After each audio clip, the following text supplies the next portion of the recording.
కాబట్టి మన ముందు జరుగుతున్నటువంటి పరిస్థితుల్ని మనం గమనించి మనము సిద్ధపడి దేవుని కొరకు బ్రతకాలి అనేటువంటి ఆలోచన కలిగి మనం ఉండాలి. ఈరోజు మనము మాట్లాడుకునేటువంటి పాఠానికి ఉన్నటువంటి టైటిల్ ఏంటంటే, మనిషికి మరొక జన్మ ఉన్నదా అనేటువంటి మాట మనం మాట్లాడుకుందాం. ఎందుకంటే మనిషికి జన్మ ఒకటేనా, మరొక జన్మ ఏమైనా ఉందా అని మనం ఆలోచించినప్పుడు మనుషులు మీరు అడిగి చూసిన ఎప్పుడైనా? నేను అప్పుడప్పుడు కొంతమంది మాట్లాడుతుంటే విన్నా, మనిషి జన్మ ఒకటేనా, మరొక జన్మ ఏమైనా ఉందా అని అన్నప్పుడు కొంతమంది మనిషి పుట్టేది ఒకటేసారి, సచ్చేది ఒకటేసారి, ఇంకా మరొక జన్మ ఏడుంది? ఇంకా లేదు కదా, ఇంకా జన్మ ఏం లేదు. ఒకసారి పుట్టడం, ఒకసారి చచ్చిపోవటం, మరలా ఇంకెక్కడి నుంచి వస్తాడు అనేవారు కొంతమంది ఉన్నారు. మరి కొంతమంది జన్మ, మానవ జన్మలో మనిషి బ్రతికి చనిపోయిన తర్వాత మరొక జన్మ అంటూ ఉన్నది, కానీ అది మానవ జన్మ కాదు, ఒక పక్షేనో ఒక జంతువేనో ఏదో ఒక రకంగా మరలా పుట్టడం అనేది జరుగుతుంది. ఖచ్చితంగా చనిపోయినటువంటి మనిషి మరలా ఏదో ఒక రూపం, మానవ రూపం కాకుండా ఒక జంతువో ఒక పక్షియో ఒక ఏదో ఒక రూపంలో పుడతారు అనేటువంటి ఆలోచన కలిగిన వారు కూడా ఉన్నారు. అలాంటి వారు కూడా ఉన్నారు.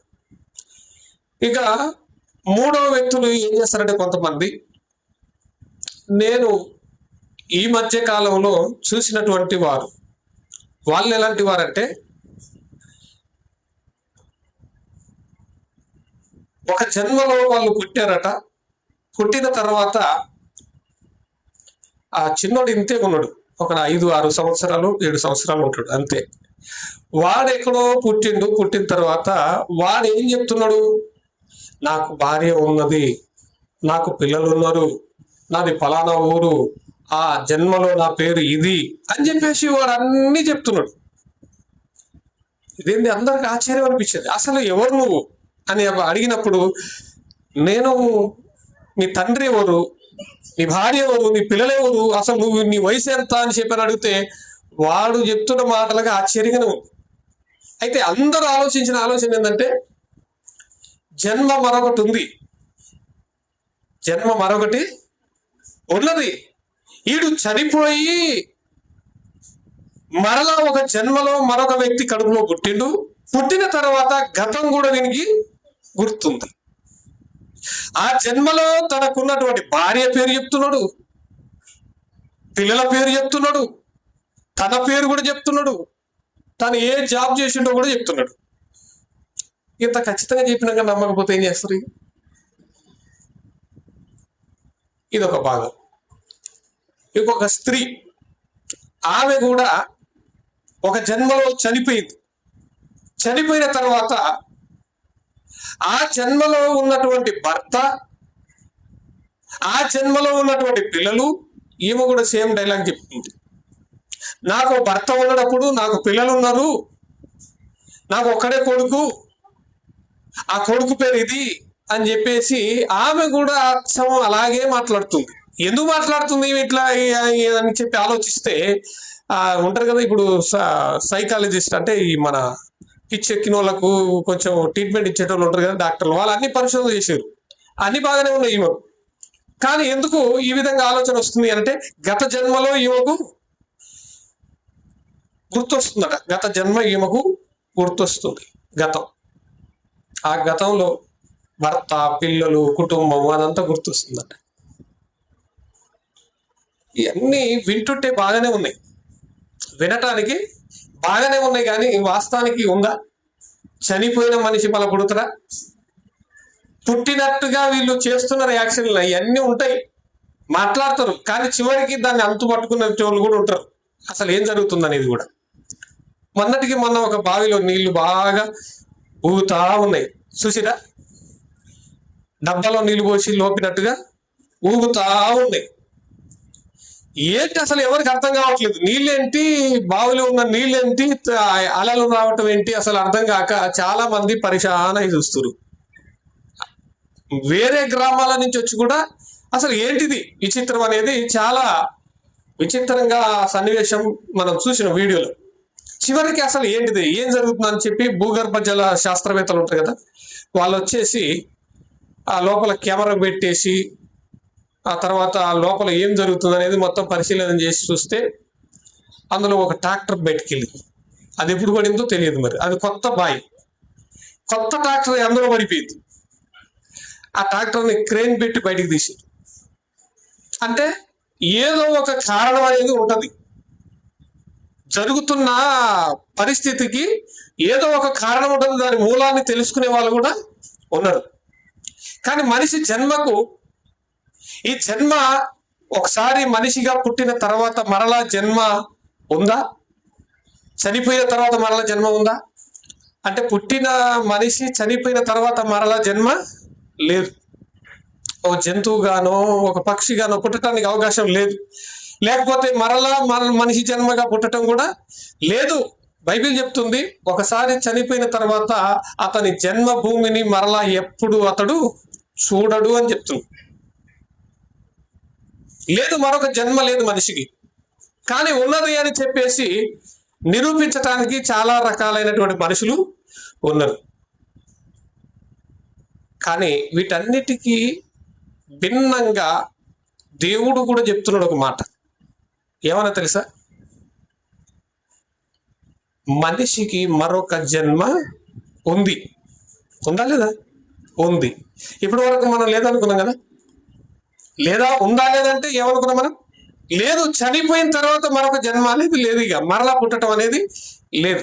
కానీ మనిషి జన్మించిన తర్వాత ఈ భూలోకంలో మరొక జన్మ అనేది కూడా ఉంది. ఈ భూలోకంలో మరొక జన్మ అనేది ఉంది అన్న సంగతి యేసుక్రీస్తు ప్రభుల వారు చెప్పినటువంటి మాట. జన్మ రహస్యం. మనిషిగా ఒకసారి పుట్టిన తర్వాత మరలా పుట్టడం ఏంటి? అది కూడా చనిపోక ముందే ఉంది మరలా జన్మ. చచ్చిపోయిన తర్వాత మరలా జన్మ లేదు. చనిపోక ముందే మరొక జన్మ దేవుడు ఇవ్వాలనుకున్నాడు. ఆ జన్మను గురించి యేసుక్రీస్తు ప్రభుల వారు మాట్లాడతాడు. ఎందుకు మాట్లాడతాడు అంటే, ఒక ఆయన వచ్చి అడుగుతాడు. అడిగినప్పుడు అతనికి చెప్తుంటాడు. ఒకసారి ఆ మాటలు చూడండి. యోహాను సువార్త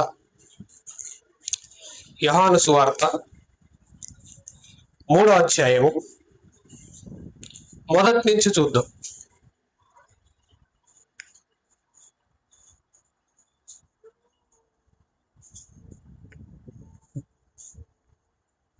యోహాను సువార్త 3వ అధ్యాయం మొదటి నుండి.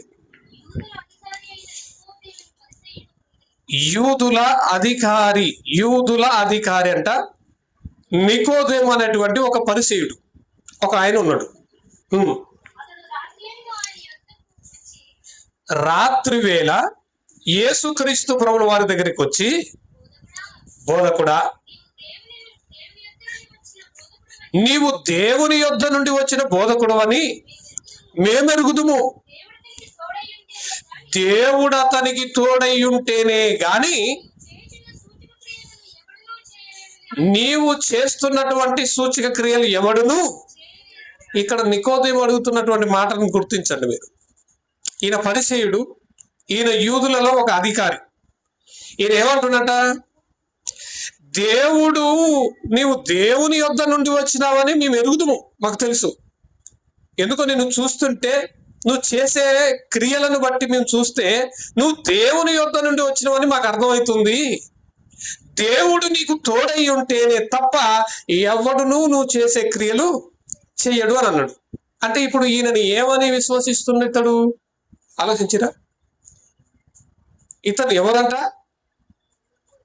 ఇప్పుడు చెప్పేటువంటి కొంతమంది మనుషులు ఎలా మాట్లాడుతారో తెలుసా? యేసుక్రీస్తే దేవుడు అనేటువంటి మాట మాట్లాడుతున్నప్పుడు ఇక్కడ నికోదేము గారు మాట్లాడుతున్నాడు. ఇతను ఎవరు? ధర్మశాస్త్ర ఉపదేశకుడు, ధర్మశాస్త్రాన్ని బోధించేటువంటి వ్యక్తి. ఇతను ఏమని మాట్లాడుతున్నంటే, నీవు దేవుని యొద్ద నుండి వచ్చినటువంటి వాడవని మేము ఎరుగుతున్నాడు అంటున్నాడు. ఆ తర్వాత ఏం మాట్లాడుతున్నాడు? దేవుడు అతనికి తోడై ఉంటేనే తప్ప నువ్వు చేసే క్రియలు ఎవడును, అంటే ఇతను దేవుడైతే అన్నట్టుగా ఉందా ఇక్కడ? దేవుడు తోడై ఉంటే తప్ప నువ్వు చేసే క్రియలు ఎవరును చేయలేరు అని అన్నాడు. అంటే అతను గుర్తించింది బాగుంది. ఏమని గుర్తిస్తుండు? దేవుడు నీకు తోడై ఉన్నాడు కాబట్టి నువ్వు చేస్తున్నటువంటి సూచక్రియలు ఎవడు చేయలేడు. దేవుడు నీకు తోడై ఉన్నాడు కాబట్టి నువ్వు చేస్తున్నావు అనే మాట మాట్లాడాడు. ఎంత చక్కటి మాట చూడండి. అందుకు యేసు అతనితో ఇట్లా, నేను ఇప్పుడు మరలా ఒక మాట చెప్తుండే యేసుక్రీస్తు ప్రభువు వారు. ఎందుకు చెప్పిండో తెలుసా ఈ మాట? గుర్తించినవు బాగుంది. ఏమని? నేను దేవుని యొద్ద నుండి వచ్చిన అన్న సంగతిని నువ్వు గుర్తించినవు, అది బాగుంది. కానీ ఒకడు క్రొత్తగా జన్మించితేనే కానీ అతడు దేవుని రాజ్యమును చూడలేడని. చూడండి, ఒక ఖచ్చితమైనటువంటి మాట యేసుక్రీస్తు ప్రభువు వారు తనని అడిగినటువంటి ఒక పరిచయునితో చెప్తున్నాడు. ఏమని?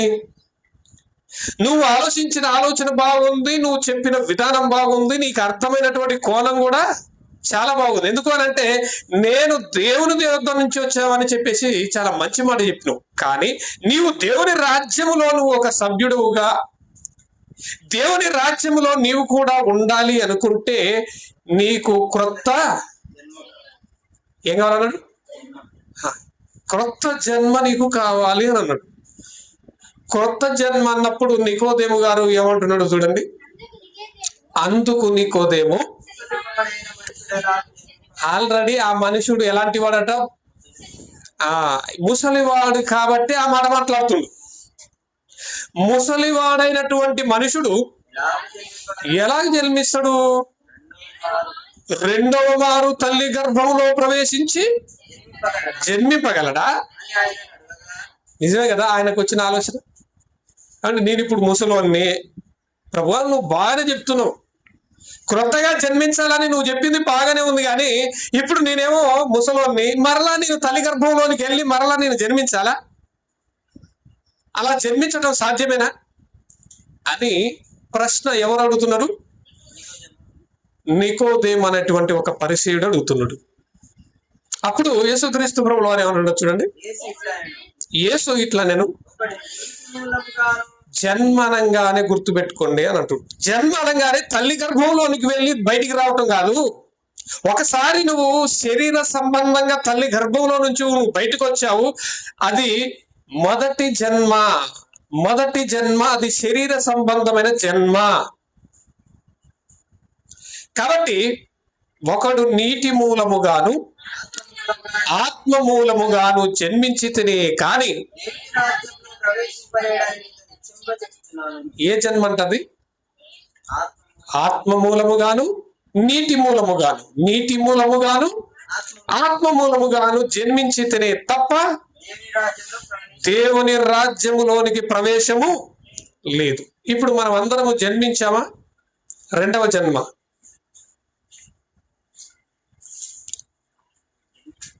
మీరందరూ రెండవ జన్మ జన్మించిరా? ఎలా జన్మించారు? నీటి మూలముగా, రెండవది ఆత్మ మూలముగా. ఒకటి నీటి మూలముగా, రెండవది ఆత్మ మూలముగా. ఇది రెండవ జన్మ. మొదటి జన్మ ఏంటంట? తల్లి గర్భములో నుండి రావటం. రెండవ జన్మ ఏంటి? నీటి మూలముగాను ఆత్మ మూలముగాను. నీటి మూలముగా ఆత్మ మూలముగా జన్మించకపోతే దేవుని రాజ్యములో మనకు ఏమి లేదు, ప్రవేశం లేదు, అనుమతి లేదు. కాబట్టి ఒకడు నీటి మూలముగాను ఆత్మ మూలముగాను జన్మించితేనే తప్ప దేవుని రాజ్యములో ప్రవేశింపలేడని నీతో నిశ్చయముగా చెప్పుచున్నాను నేను. తర్వాత ఆయన ఏమంటాడు చూడండి.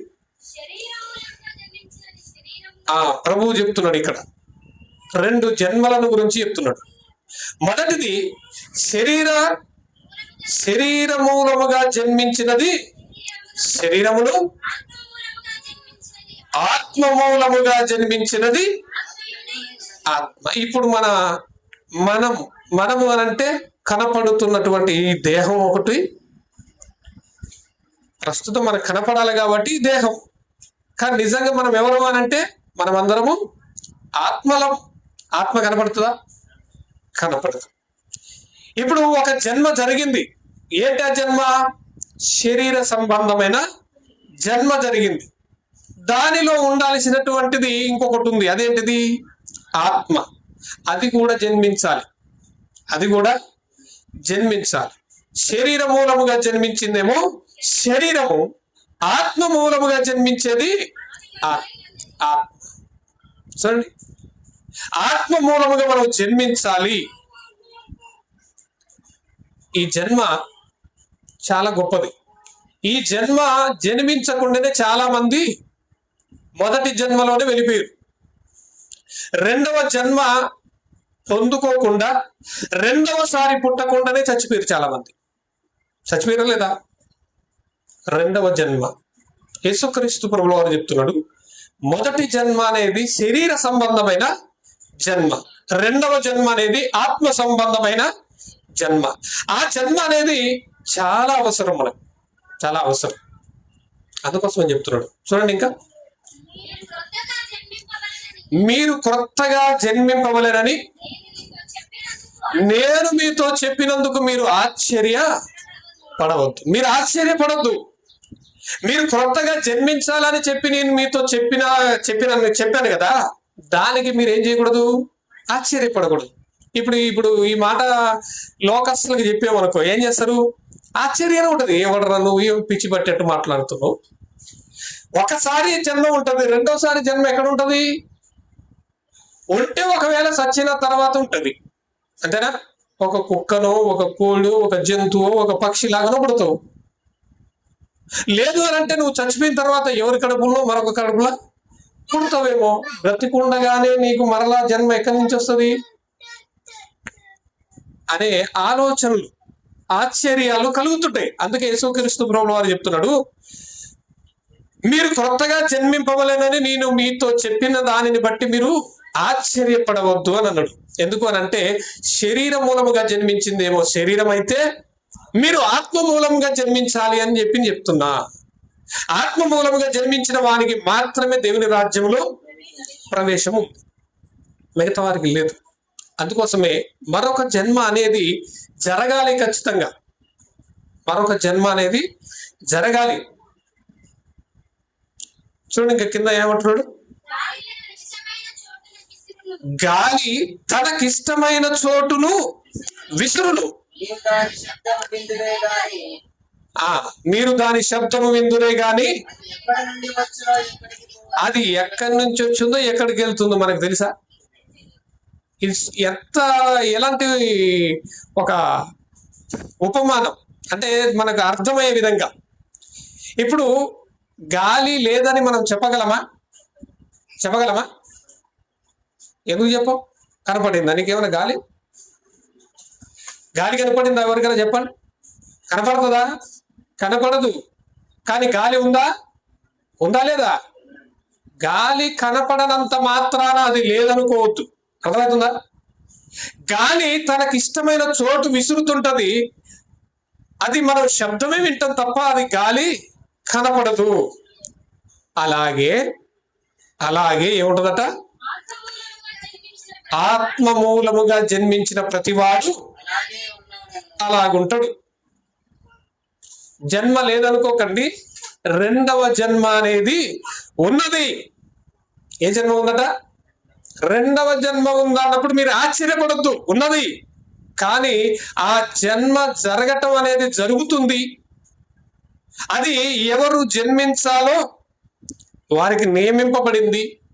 అలాంటి వారికే పరలోక రాజ్యంలో ప్రవేశం ఉంది. నేను రెండవసారి జన్మించాలి అని చెప్పినందుకు మీరు ఆశ్చర్యపడద్దు. ఎందుకంటే గాలిని ఒకసారి చూడు, అది తిరుగుతూ ఉంటది, అది వీస్తూ ఉంటుంది తప్ప దాని సౌండ్ వింటాం తప్ప మనము అది ఉందో లేదో ఎటు పక్క నుంచి ఎటు వెళుతుందో మనకు తెలియదు. ఈ గాలి సంచారం ఏ విధంగా అయితే మనకు స్పర్శగా కనబడుతుందో అలాగే ఆత్మ మూలముగా జన్మించిన ప్రతివాడును అలాగే ఉంటాడు. కాబట్టి రెండవ జన్మ ఉన్నది అని యేసుక్రీస్తు ప్రభువు వారు చెప్పిండు. ఆ రెండవ జన్మను మనము పొందుకోవాలి.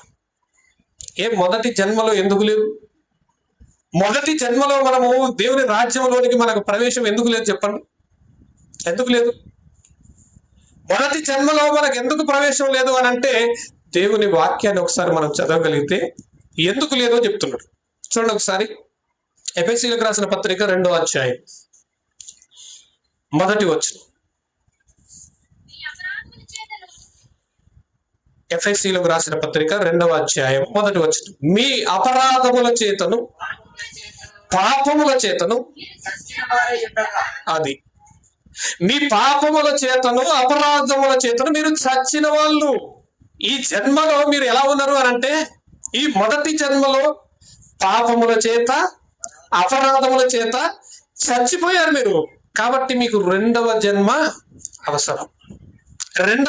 అవసరమైంది. మొదటి జన్మలో మీరు ఎలా ఉన్నారంటే చచ్చిపోయిన పరిస్థితి కనబడుతుంది. దేని వలన? పాపముల చేతను అపరాధముల చేతను. అందుకోసమే మీరు క్రొత్తగా జన్మించాలి. మరి క్రొత్తగా జన్మించటానికి అవకాశం ఉందా అంటే ఖచ్చితంగా ఉంది.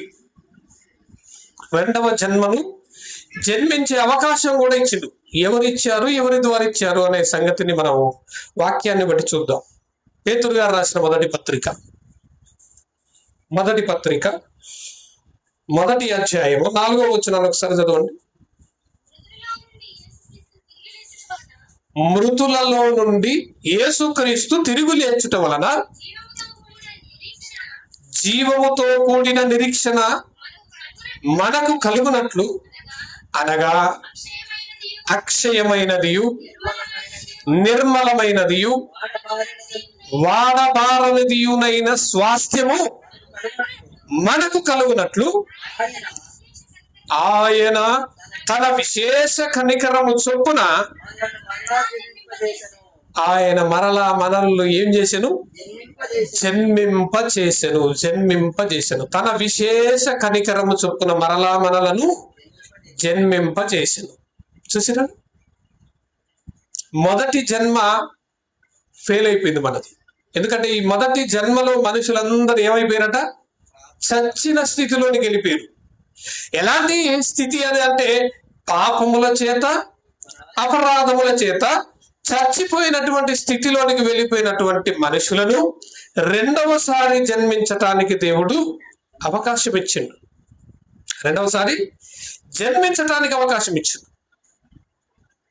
ఈ రెండవ జన్మను మనం పొందుకోవాలి. రెండవ జన్మ చాలా అవసరం. ఈ రెండవ జన్మ జన్మించటం చాలా కష్టం కూడా. ఎందుకనంటే అందరూ దెబ్బలేసి నీటిలో మునిగినంత మాత్రాన జన్మించినట్టు కాదు, క్రొత్తగా జన్మించాలి అన్నాడు. క్రొత్తగా జన్మించడం అంటే ఇప్పుడు ఒక వస్తువు మన దగ్గర, ఏదో ఒక వస్తువు మనం కొనుక్కున్నాం, ఏదో ఒక వస్తువు అనుకున్నాం, దాన్ని వాడుకున్న తర్వాత ఎలా ఉంటుంది? అది దాన్ని చాలా కాలం వాడిన తర్వాత ఎట్లుంటది? అంత పాతగా అయిపోతుంది. అది అంతా ఏదో రకంగా ఉంటుంది అనుకో. ఇప్పుడు పాతదానికి కొత్తదానికి ఎంత తేడా ఉంటుంది చెప్పండి? క్రొత్తది కొత్తదాని లాగానే ఉంటుంది, పాతది పాతదాని లాగానే ఉంటుంది. పాతదాన్ని మరలా కొత్తగా చేయటం కుదరదు. కానీ మీరు క్రొత్తగా జన్మించాలి అన్నాడు. క్రొత్తగా అంటే పాతదాన్ని విడిచిపెట్టాలి. పాతది ఎలా ఉంది? అన్ని అపరాధాలే ఉన్నాయి అందులో. అర్థమవుతుందా? దాని నిండా అపరాధాలు ఉన్నాయి, పాపాలు ఉన్నాయి. దాన్ని వదిలేయాలి. అది వదిలేసి నూతన జన్మను మనము జన్మించాలి. అందుకోసమే అంటాడు ఒకసారి ఇక్కడ ఏమన్నాడు? పేతురు గారు ఏమన్నాడు? మృతులలో నుండి యేసుక్రీస్తు తిరిగి లేచుట వలన ఎలాంటి నిరీక్షణ అంటది? జీవముతో కూడిన నిరీక్షణ మనకు కలుగునట్లు, అనగా అక్షయమైనది, క్షయమైపోయేది కాదంటది, అక్షయమైనదియు నిర్మలమైనదియు వాడబారని స్వాస్థ్యము మనకు ఒకటి ఉంది. అది అక్షయమైనది, నిర్మలమైనది, వాడబారనిది. అలాంటి స్వాస్థ్యం ఒకటి మనకున్నది. ఆ స్వాస్థ్యాన్ని మనము పొందుకోవటానికి, ఆ స్వాస్థ్యాన్ని మనం అందుకోవటానికి దానికి నూతన జన్మ, పునర్జన్మ దానికి అవసరం. అందుకోసమే దేవుడు ప్రేమించి తన విశేషమైనటువంటి కనికరాన్ని మన పైన చూపించి మరో జన్మను జన్మించే అవకాశాన్ని దేవుడు మనకు కల్పించడం లేదా? ఇప్పుడు చెప్పండి, ఉందా లేదా రెండవ జన్మ? ఎప్పుడుంది? చచ్చిపోయిన తర్వాతనా?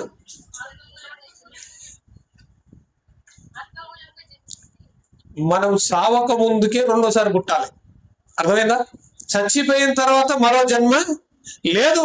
ఎప్పుడున్నది అనంటే మనము బ్రతికున్నప్పుడే, అంటే మనము జీవముతో ఉన్నప్పుడే మరొకసారి జన్మించాలి. ఎందుకు అనంటే ప్రస్తుత ఈ జీవము, లేదంటే ప్రస్తుతం మనం కనపడుతున్నటువంటి ఈ బ్రతుకు ఎలాంటి బ్రతుకు అన్నాడు?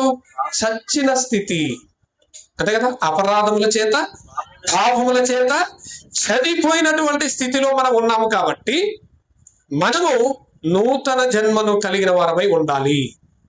మరో జన్మను మనము పొందుకోవాలి. అందుకోసమే ఒకసారి రోమపత్రిక చూడండి. ఒకసారి రోమీలకు రాసిన పత్రిక 6వ అధ్యాయము 3వ వచనాన్ని చదవండి.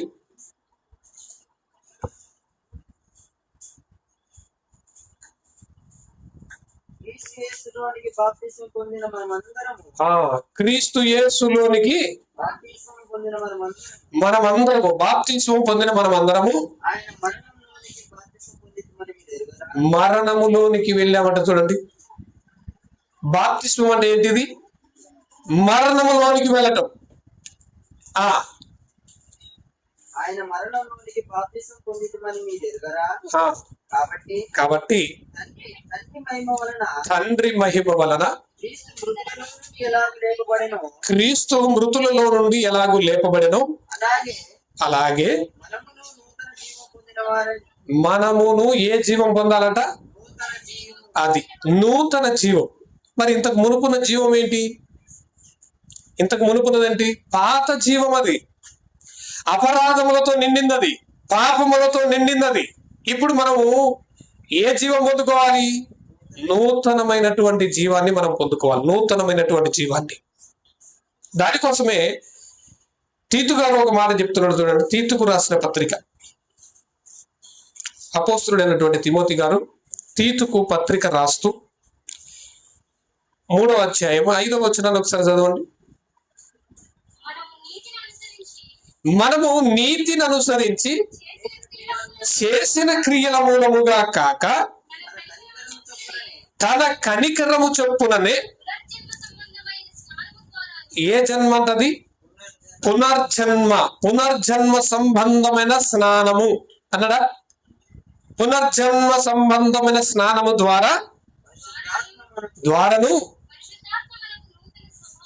పరిశుద్ధాత్మ మనకు నూతన స్వభావము కలుగజేయుట ద్వారాను మనలను రక్షించను, లేదంటే మనలను జన్మింప చేశాను. ఇందాక చూసినాం కదా.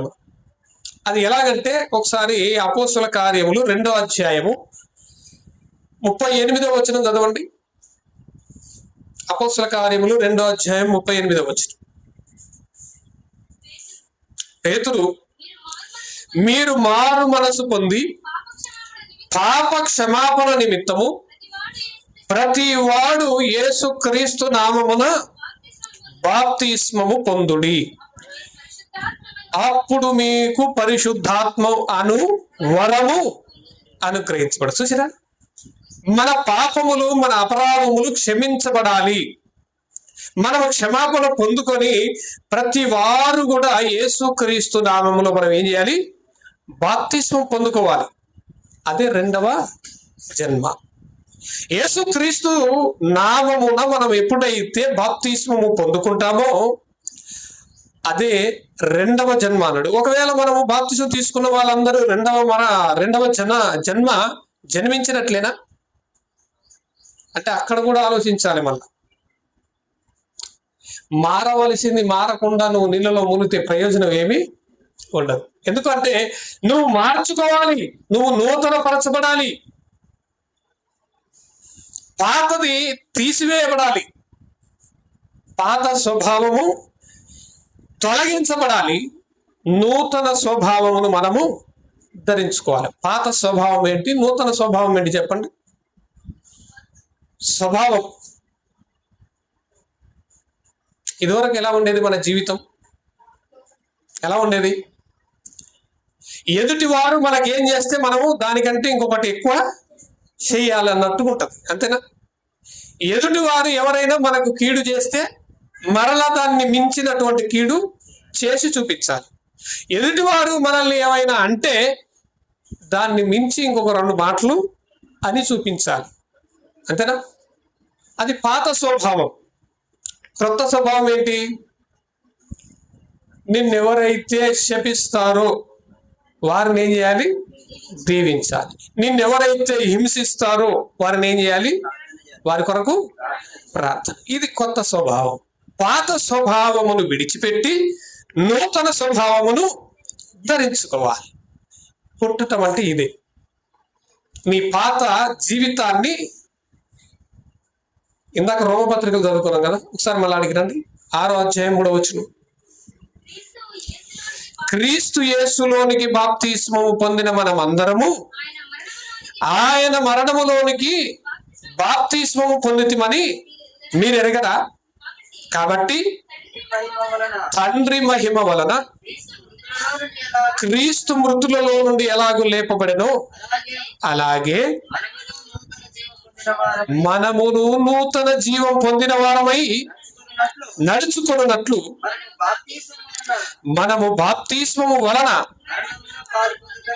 మరణములో పాలు పొందుటకై ఆయనతో కూడా పాతి పెట్టబడితిమి. పాతి పెట్టబడితిమి అంటే అర్థం ఏంటి? సమాధి చేయబడితిమి. యేసుక్రీస్తు ప్రభుల వారిని సమాధి చేసారు. ఇప్పుడు మనము కూడా సమాధి అవుతున్నాం. ఎక్కడ? నీళ్ళలో మనల్ని ఏం చేస్తారు? సమాధి చేస్తారు. వెంటనే మరలా తిరిగి లేపుతారు. ఎందుకు? మరణమందు మనకు సాదృశ్యం. క్రీస్తు మరణములోనికి మనకు సాదృశ్యం. అంటే మరలా పుట్టడం అంటే ఇదే అన్నమాట.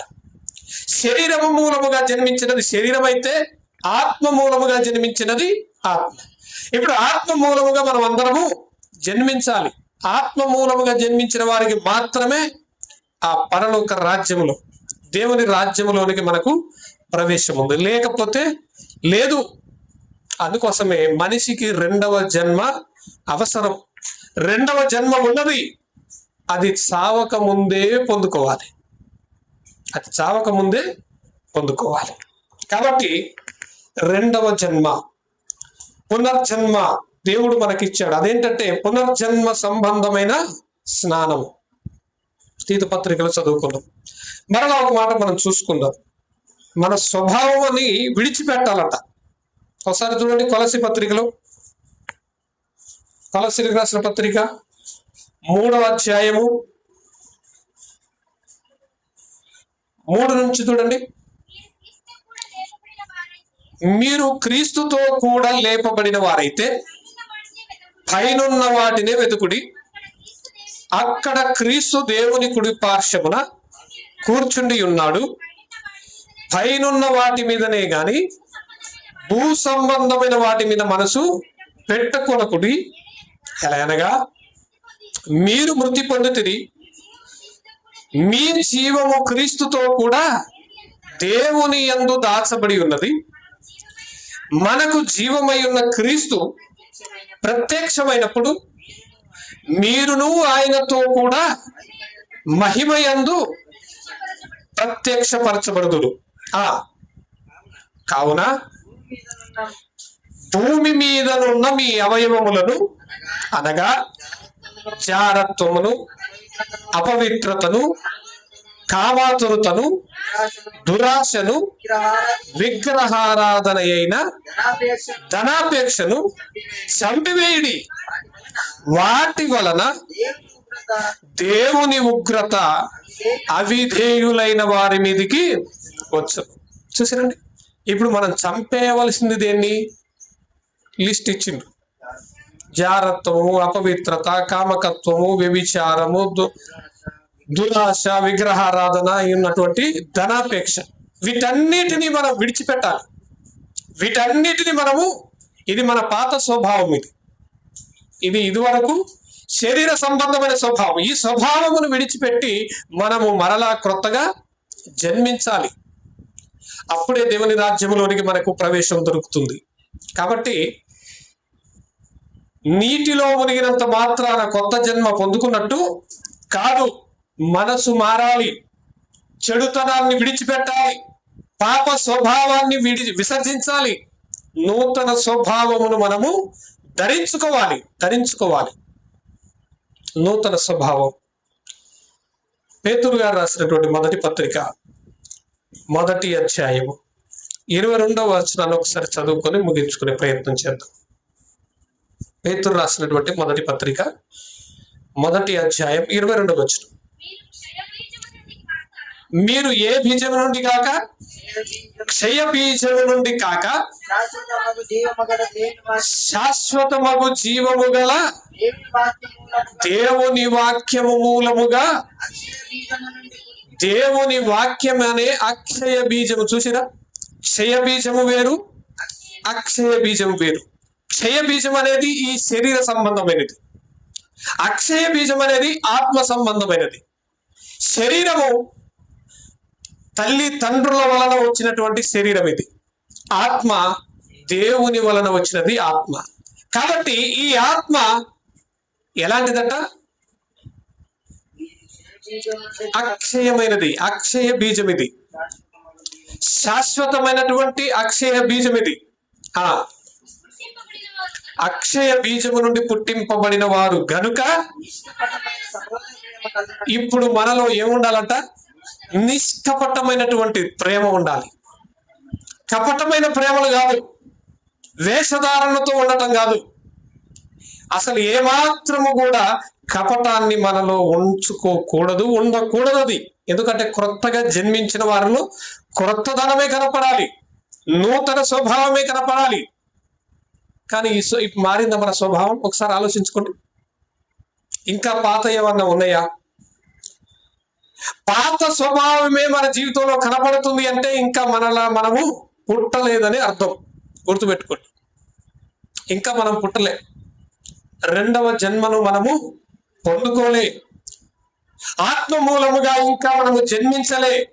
ఆత్మ మూలముగా జన్మించిన వారు అక్షయ బీజము నుండి జన్మించిన వారు, క్షయ బీజము నుంచి జన్మించిన వారు ఇంకా పాత స్వభావాన్నే కలిగి బ్రతుకుతా ఉంటారు. నీళ్ళలో మునిగి బాప్తిసం తీసుకున్నంత మాత్రాన ఎవరు క్రొత్త జన్మ పొందినట్టు కాదు. క్రొత్త జన్మ పొందటం అంటే పాత స్వభావమును విడిచిపెట్టాలి. పాత స్వభావమును చంపివేసిన తర్వాత నూతన స్వభావమును మనము ధరించుకోవాలి. నూతన స్వభావం ఉన్నదా? స్వభావం మారిందా? పాతది ఉందా? పాత స్వభావముతో మనం బ్రతికితే మనం తీసుకున్న బాప్తిస్మం అది బాప్తిస్మమే కాదు. నీళ్ళలో మునిగినంత మాత్రాన మనకు నిత్య జీవము రాదు. కాబట్టి ప్రియులారా, గుర్తుపెట్టుకోండి, మనసు మారాలి, మన స్వభావం మారాలి. ఒకప్పుడు సౌలు గారి యొక్క జీవితాన్ని మనం చదువుకున్నాం కదా. పౌలు అనబడినటువంటి సౌలు ఎలా ఉండేవాడు? తన పాత స్వభావాన్ని మనం చదువుకుంటాం. సంఘమును అపరిమితముగా హింసించిన వాడు, క్రైస్తవులంటేనే ఊచకొత కోసినవాడు. అంతటి భయంకరమైనటువంటి వ్యక్తి నూతన స్వభావమును ధరించుకున్న తర్వాత, రెండవ జన్మను పొందుకున్న తర్వాత ఎలా మారిపోయిండు? ఈ పత్రికలన్నీ రాసింది కూడా ఆయనే. 14 పత్రికలు రాసిండు. ఆయన అనేక ప్రాంతాలలో సువార్త ప్రకటించిండు. ఆయన జీవితమే దేవుని కొరకు సమర్పించుకుంటూ, వివాహం కూడా లేదు, ఆయన కుటుంబం లేదు, పిల్లలు లేరు, కేవలం దేవుని కొరకు బ్రతికి చనిపోయింది అంతే. స్వభావం మారిందా లేదా? మరలా పాత స్వభావాన్ని ఎక్కడన్నా చూపించిందా? మనమైతే ఏం చేస్తాం? పాత స్వభావాన్ని మరలా బయటికి తీస్తాం. మంచిగా ఉన్న వాళ్ళతో మంచిగా ఉంటాం, అంతేనా? మనతో కొంచెం ఎవరైనా చెడుగా మాట్లాడినా, చెడుగా ప్రవర్తించినా మనం ఏం చేస్తాం? పెట్టెలో పెట్టి దాచిపెట్టిన పాత స్వభావాన్ని మరలా బయటికి తీసి చూపిస్తాం, అంతేనా? మారినట్టేనా మనం? అందుకే మనం జాగ్రత్త పడాలి, మన స్వభావాన్ని మనము మార్చుకోవాలి. ఒకప్పుడు స్వభావం వేరు, ఒకప్పుడు మన బ్రతుకు విధానం వేరు, ఒకప్పుడు మన క్రియలు వేరు. ఇప్పుడు రెండవ జన్మ పొందుకున్న తర్వాత అవి మారాలి, అవి చచ్చిపోవాలి, ఆ క్రియలను మనం చంపేయాలి. నూతన స్వభావమును మనం ధరించుకోవాలి, క్రొత్త జీవితాన్ని మనం పొందుకోవాలి. క్రీస్తు ఎలాగైతే తన పునరుత్థానము, తన మరణము పునరుత్థానము ఎలాగైతే జరిగిందో, అలాగే మన జీవితం కూడా జల సమాధి చేయబడి మరలా క్రీస్తులో మనము జన్మించినాం, అంతేనా కదా? బాప్తిస్మం ద్వారా. ఈరోజు మన బ్రతుకులు ఎలాగున్నాయో మనకందరికీ తెలుసు, ఎవరి బ్రతుకు వారికి తెలుసు. అందుకే దేవుడు ఎవరిని ఒత్తిడి చేయడు, ఎవరిని బలవంతం చేయడు, స్వేచ్ఛనిచ్చిండు, స్వేచ్ఛను ఇచ్చిండు. నీ మనస్సాక్షికి వదిలేసిండు. నువ్వే ఆలోచించుకో, నువ్వు ఆలోచించుకొని నీ మనసు మార్చుకుంటే నీకు నిత్య జీవం. నిన్నెవరో బలవంతంగా మార్చలేరు, నిన్నెవ్వరూ బలవంతంగా మార్చినా నువ్వు మారవు. నీ మనస్సాక్షికి వదిలేసి ఆలోచించుకోండి. ఎవరి మనస్సాక్షి వారి మీద దోషారోపణ చేస్తుంది ఖచ్చితంగా. మన క్రియలు, మన పద్ధతులు, మన ఆలోచనలు ఏ విధంగా ఉన్నాయో సమస్తం మన మనస్సాక్షికి తెలుసు. కాబట్టి నూతన జన్మ, క్రొత్త జన్మ, మరో జన్మ మనకుంది. ఈ భూమి మీద బ్రతుకుతున్నప్పుడే ఆ జన్మను మనము పొందుకోవాలి. ఆ జన్మను మనం పొందుకుంటే ఖచ్చితంగా దేవుని రాజ్యంలోనికి మనకు ప్రవేశం ఉంది. ఆ జన్మను పొందుకొని వారికి లేదు దేవుని రాజ్యం. మనసు మార్చుకొని స్వభావమును మార్చుకొని నూతన స్వభావాన్ని పొందుకొని క్రీస్తు రాజ్యములో, దేవుని రాజ్యములో మనం ప్రవేశించాలి. కాబట్టి దేవుడు ఇస్తుండు, ఇంకా సమయం ఇస్తుండు, ఇంకా అవకాశాన్ని ఇస్తుండు. కొంతమంది జీవితాలు ముగించుకొని వెళ్ళిపోతా ఉన్నారు. మన కళ్ళ ముందు వెళ్ళిపోతున్నప్పుడు మనం ఆలోచించుకోవాలి. మన స్వభావం, మన క్రియలు, మన ప్రవర్తన ఎలాగున్నదో మనము ఆలోచించుకొని దేవుడు ఎలా బ్రతకమని కోరుకుంటుండో, ఈ నూతన జన్మను పొందుకున్నటువంటి మనము ఏ విధంగా మన బ్రతుకు విధానం ఉండాలో వాటన్నిటికీ తగినటువంటి క్రియలు మనము చేయాలి అని, ఈ నూతన జన్మను కలిగి మనం బ్రతకాలని దేవుడు కోరుకుంటున్నాడు. అలాంటి వారికి నిత్య జీవం ఉందని దేవుడు ఈరోజు మనకు తెలియజేసిండు. కాబట్టి ఈ మాటలు విన్నటువంటి మనము జాగ్రత్త పడదాం. నూతన జన్మను పొందుకున్నటువంటి మనము మన స్వభావాన్ని మార్చుకొని ఆ జన్మకు సంబంధించినటువంటి క్రియలు, నూతన జన్మకు సంబంధించినటువంటి స్వభావమును కలిగి మనం బ్రతకాలని కోరుకుంటూ నా మాటలు ముగిస్తున్నాను. దేవుడు అలాంటి మంచి మనసు మనందరికీ దయచేయును గాక. ఆమేన్. ప్రార్థన చేసుకుందాం.